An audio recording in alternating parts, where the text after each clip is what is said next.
Hello everyone, it is a beautiful Saturday morning, and in today's monologue we're going to talk about my experience as a vendor with a company called Tricon Residential.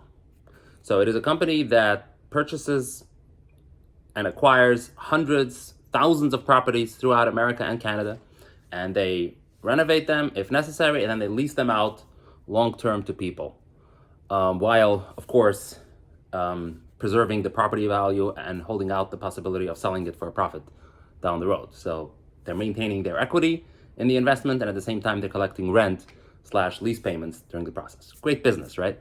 So I am a plumber. I own a plumbing company here in Tampa, and so early on in my career as a plumber, I signed up with them as a vendor. They call it a vendor, and I did the plumbing work for them. So I no longer do.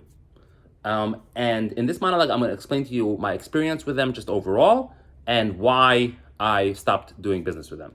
So I started doing business with them in early 2020, right about the time when the pandemic was starting. In the beginning, it was quite primitive. The process was quite primitive. There was no sophisticated apps or anything like that. So what would happen is that I would get a work order either from the headquarters in the U.S. headquarters, which is in California, somewhere in California, I don't know where. So either they would call me from there. They have like a call center there where they get service requests. Sometimes they go in straight to that call center, and then they can dispatch it to me directly. Okay, the other possibility is that the request for service would come in to the Tampa maintenance office, and then I would get a call from them. And the third type of work order I would get is for rehabilitation. So when they first acquire a property and they need to rehabilitate it, they had a superintendent assigned to that property to manage it and to get it rehabilitated, and they would contact me and ask me to do certain work. Okay, so those were the three sources within the company from which I got work orders. And the process of getting paid was more or less the same. What would happen is I would request, whoever gave me the work order, I would request what's called a PO, a purchase order number. So the purchase order number was associated with a price. And so I would basically submit the invoice to them, and they would review it, they would approve it, and they would give me a PO, which was linked to a certain price. And then when I submit that invoice and the PO to the accounts payable in California or Canada, wherever that was, they would see that that PO has an approved price of, let's say, $300, and they would basically send out payment. Originally, it was by check. Later, it was by direct deposit, and it was quite reliable, the payments. It took 2-3 weeks, approximately, sometimes a little longer, but it was quite reliable. And they never gave me a hard time about pricing. That was one thing that I liked about them throughout my tenure with them, that they never tried to haggle with me or argue or anything like that. So I was very honest myself. And so maybe that was a factor. I'm not sure how they related to other vendors, but I know myself, I treated them very honestly. And so in other words, I followed my guidelines for pricing regardless of whether I could possibly extract another $50 or $100 or whatever. So I followed my guidelines for pricing, and I just submitted the invoice accordingly, and then they approved it. Everything went smoothly. So where and when did things start going badly? So it happened, the first sign of trouble, in retrospect, I didn't know it at the time, but the first sign of trouble is when they signed up with a company called NetVendor. So in the beginning, they required certain credentials. Obviously, you have to be licensed. Okay, great. I submit my license. Got to have liability insurance for $1 million. No big deal. And then there was commercial auto insurance. So for some reason, I emphasize the word for some reason because it's not obvious to me why, but they require a commercial auto insurance policy, not for the typical, $30, $40, $50,000. They want for $1 million. That's a big number. Why? I don't know.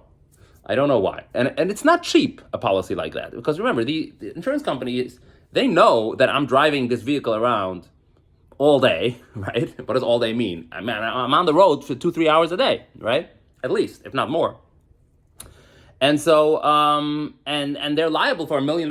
So they're not going to give it to me for $1,000 a year. So we're talking here, even in the beginning, It was just for a small vehicle, like not a big deal, just a single vehicle. It was 3,500 if I remember correctly, and that's like the minimum required coverage by Tricon Residential. And then later it started going up, and it was 5,000, 6,000. I don't even know the exact numbers. The point is, it's a serious number. But anyway, so that requirement in and of itself is definitely not a problem, because they're giving me obviously a lot of business, so it's justified by the amount of business that they're giving me, and especially the general way that they're interacting with me. Okay, they're reliable, they're good, they're professional. It's a smooth experience overall, and so no issue at all. I have no qualms with it, even though I don't understand why they need such a high policy. But okay, no issue. But when NetVendor came in, so this is a company, essentially a third party that manages the credentials. So instead of just submitting the credentials directly to Tricon Residential, instead it goes to NetVendor, and they determine, based on their consultations / discussions with their customer, which is Tricon Residential, they determine what the requirements are. Okay, and they determine also whether I am compliant or not. Okay. So what I would do is I would submit the documents to them, and they would then assess them. And if there's something wrong, they would tell me, something is wrong. You got to update this. You got to correct that.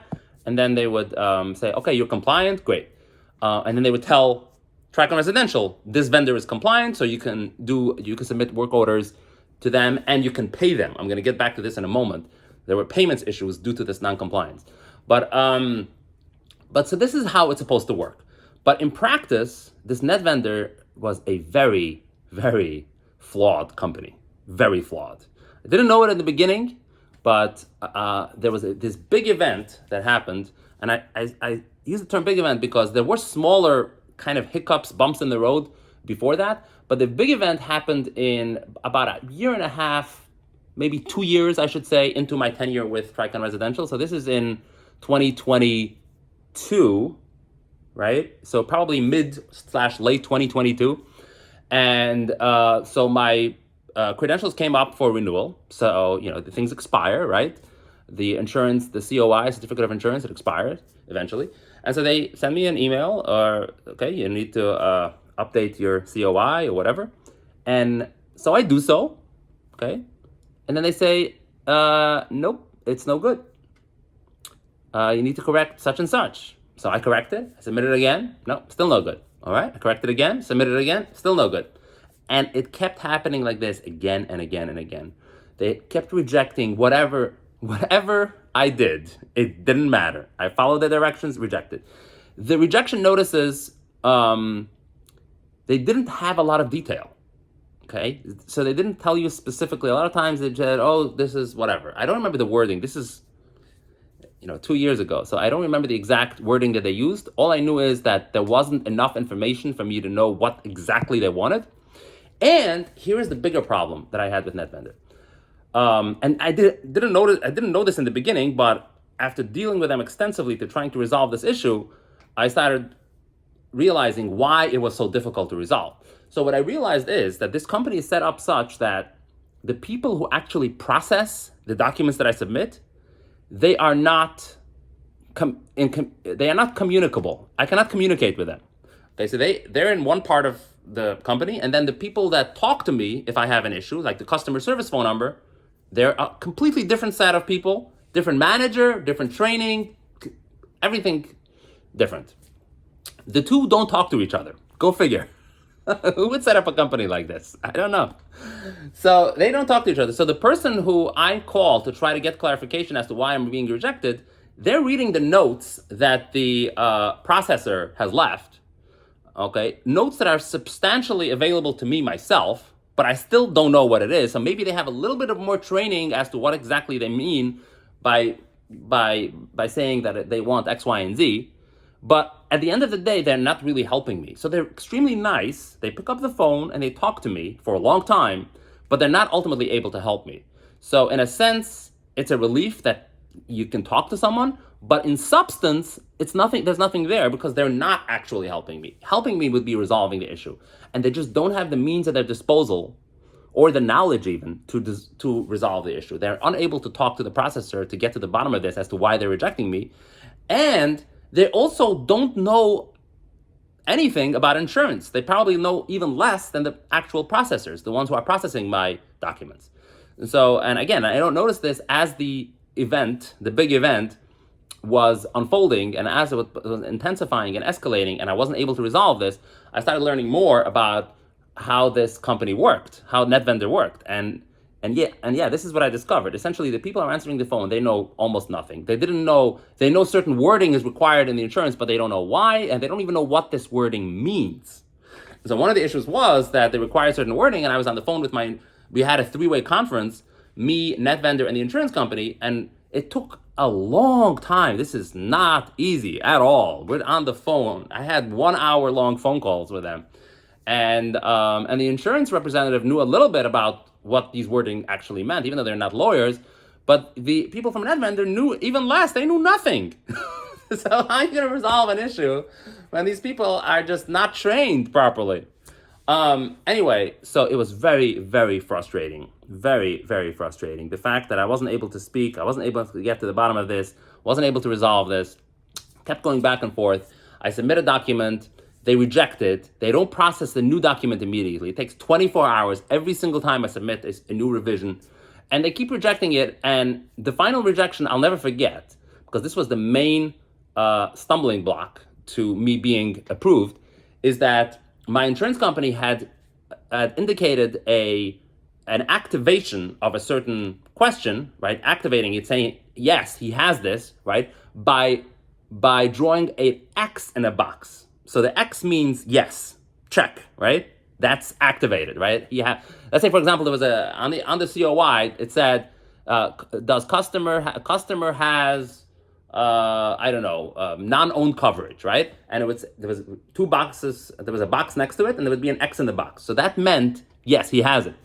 So for some reason, these people became really stubborn about it and decided, no, that means no, he doesn't have it. Now, anyone with a brain of a 4-year-old would have known that it meant, yes, he has it, because on every single other item in that COI, the X meant, yes, the box is active. But for some reason, these people, whoever was processing it, they just became really stubborn and they said, no, it means no. And when I go back to Progressive, they're not going to change things either. Okay, they're only going to do an X in the box, which is also stupid, by the way. But of course, not as stupid as the NetVendor people who are insisting on interpreting that as a no, right? And so this was the final thing that I just couldn't get resolved. And so in the meantime, I'm in non-compliance. Okay, that's what they call it. And so now I'm not eligible to receive work orders from Tricon Residential, but Tricon Residential keeps calling me. Okay, so they keep trying to give me work orders, and so I'm rejecting it. I'm telling them I can't take it. Why do you keep calling me? So something is wrong on Tricon Residential side. Okay, why are they not? Why is their system so ineffective and just not accurate? And then so far I'm talking about NetVendor. Okay, so indirectly I'm implicating Tricon for using a third party that is not very good. But now I started noticing issues with with Tricon Residential. So the rot wasn't just in NetVendor. It was also with Tricon Residential. So what happened is they stopped paying me. So I started noticing, the payment was so reliable, so it took me a week or two to start noticing that I'm not getting payments. What's going on? And so I started emailing them. Okay, they don't have a phone number, just emails. So you email them, and they're usually okay with responding.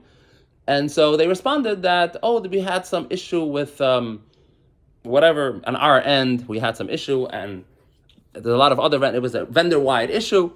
And yes, we're back on track. We're sending out payments. You'll get them soon. Okay, no problem. I trust them. But a week or two passes by, and I still am not getting my payments. So I started inquiring again, and I started doing this and that. Eventually, I spoke to another fellow vendor of Tricon, and I found out he was getting paid, and I wasn't. So eventually I realized that no, it was only me. And they admitted, Okay, so this is what they said. They said, "Hey, we found that you were non-compliant. So, get back into compliance, and then we can start paying you." So I'm like, "What? What's going on here? Like the work, I'm sending you invoices for work that I did while I was in compliance. So this should not affect my payment. You should still pay me. I haven't been accepted any work. I haven't been accepting any work orders since I was named non-compliant. So what's going on?" No response. I asked them, "Is it generally your principle to withhold payment if I'm non-compliant right now, even though I was paid, even though I did the work while I was compliant? Is that your policy?" No direct response. So they basically, and they started ignoring my emails. There's no apologies, there's no explanation. They're giving me kind of indirect answers. Oh, just become compliant, and then we can start paying you again. Okay, it doesn't make any sense. Like now, alarm bells are going up in my head, because I'm dealing with a company. I thought they were reliable and trustworthy and all of that stuff, but now apparently they're willing to not pay me for work done while in compliance without an explanation, without picking up the phone and talking to me. I'm unable to talk to them on the phone, giving me selective answers. Okay, so whenever I would ask them questions, they just selectively ignored certain questions, and they obstinately and obdurately refused to talk to me on the phone. I asked them multiple times, "Call me, can I speak to someone?" No phone call. They don't answer the phone. I tried dozens of times calling the phone number. It always, whatever phone number they had that I thought they might pick up and explain to me something, they don't pick up. I asked to speak to a supervisor. Completely ignore. Multiple times I asked. Just completely ignore it. Just completely ignore it. No response. They didn't say no. They didn't say yes. Just ignore it. That's the advantage of email communication, right? They can just ignore me. They don't have to answer. How convenient, right? And so now it's not just a net vendor problem. Now it's a Tricon Residential problem. They have no respect for me as a vendor. They have no respect. And what I started noticing is that people were just not taking anything seriously as to, they were not, I should say, they weren't taking things personally in the bureaucracy. So when I wasn't getting paid, oh, it's not my problem. Go speak to accounts payable. Accounts payable, I don't know. The system is not letting me pay, something like that, whatever, I can't resolve this. It's not my issue, right? So nobody was responsible for anything there. And they were just all going with the flow. Nobody really cared. That's the word that mattered. And when I started threatening, for example, that I'm going to have to cease work, okay, well, we're sad to see you go, like this formal boilerplate response. No effort at all to resolve the root of the problem, which is essentially, you haphazardly stop paying me for no good reason, and you refuse to explain it, and you refuse to apologize, and you refuse to pick up the phone or allow me to call you or call me or whatever. So, I mean, don't you think that these things are unacceptable in any professional environment?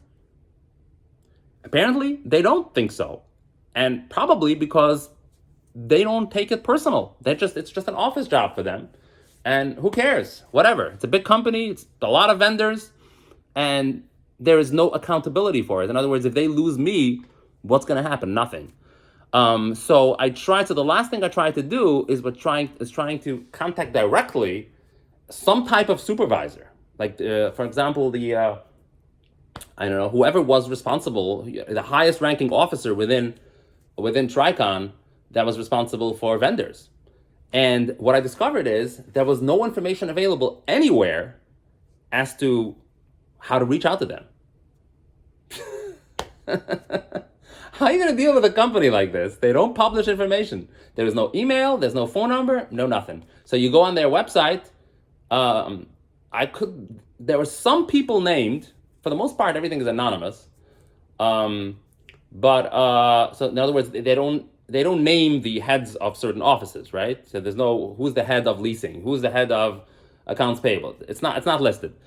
But I remember that I was able to find at least some of the names of the chief executive officer, for example. They're named, but there's no email.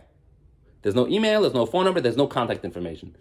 So the last thing that I noticed before, like, just completely giving up on them, is that if you did have a LinkedIn account, right? If you sign up for the professional service, then the LinkedIn will allow you to reach out to them through LinkedIn, through the app. Go figure. I need to get a professional LinkedIn account and pay for it in order to be able to reach someone at the company who may get things in order and get things organized. This is no way to run a company. Come on. This is no way. And so after the big event, one day, net vendor decided, okay, you are compliant, and they just, no explanation, no nothing, you're compliant, that's it. I hadn't done anything before that in the last 2-3 days.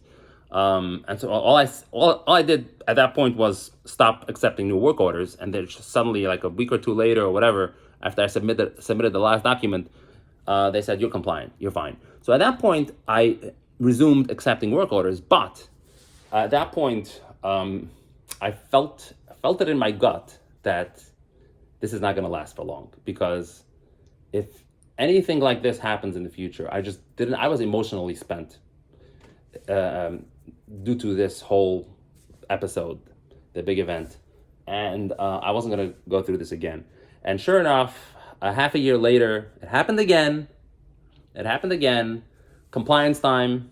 I got to submit more documents, and I clicked the link on the email, uploaded the document, followed directions, put whatever you need in the subject line, submitted the document, didn't hear back, nothing. They just ignored me. So 2 or 3 days later, I'm still non-compliant. I do it again, just in case there was some type of glitch in the upload process. I do it again, upload the document again, no response. And at that point, I had already made up my mind, and I had basically told them that if there's any further complication at all in the process with working with NetVendor or anything like that, then I'm done. I'm out of here. And that's exactly what I did. So I emailed the Tricon. I told them I'm done. I'm not accepting any more work orders. When can I get paid? Blah, blah, blah. They paid me in full. Okay, so full disclosure, they paid me in full. It took a while. I was a little worried, but they paid me in full. And that's it. I stopped working with them. Yeah, that's basically it. So this was in the end of 2022. So now it's been almost 2 years, a year and 8 months that I have not worked with them. And at this point, I am willing to tell the story. I held back until now because I thought maybe I would still work with them one day, and I just didn't want any negativity, any negative publicity. Not that this video is going to get a lot of views, I don't expect, but whatever. But at this point, there's no reason to hold back. It's been a year and 8 months. I have not talked with them for over for a long time. I mean, after I stopped working with them, I periodically would email them asking them, are you still working with NetVendor? Because at the time that I quit working for them, I told them, if you ever stop working with NetVendor, I would consider going back to work with you. And a further condition would have been for them to be able to, and I also told this to them at the time, that another condition would be for them to be in touch with me by phone, either by calling me upon request or for them to have a phone number that they were reachable and they actually picked up the phone. So they, of course, ignored those requests completely. So I don't even know whether if they had moved on from NetVendor, that would have been sufficient for me to work with them again. I don't know, because like I said, the other issues were just the rot within NetVendor itself. The rot within Tricon Residential itself. It wasn't just NetVendor, because Tricon Residential also really dropped the ball in the way they managed this, and as reflected on the company ethos overall by the way they treated me. So they don't care for anything. They don't care for communication. They don't care for answering emails properly. They don't care for picking up the phone. They don't care to investigate and resolve an issue that a vendor has. Okay, so the only good thing I can say about them is that they paid me. They actually paid me. So they stood by their financial commitment that if they give me a work order, eventually they paid me. But any and every other point in the way that a company does business, they failed. They failed in communication. They failed in professionalism. They failed in having employees that care and they want to act in the best interest of the company. Like, this is not in the best interest of them, losing me as a vendor. Know for absolute certainty that this is not in their best interest. I gave them very good service at a good price and honest service. And I know the competition in my industry. And those qualities are not that easy to find. So I was definitely a good vendor for them. And the fact that they didn't appreciate that or they didn't take any action to retain me is very regrettable. And it's regrettable not just for me, but it's regrettable for them. Because this was mutually beneficial. In fact, all three parties benefited from that, from this. Me, them, and the residents, which means the people renting from them. Okay, so thank you for watching, and have a good weekend.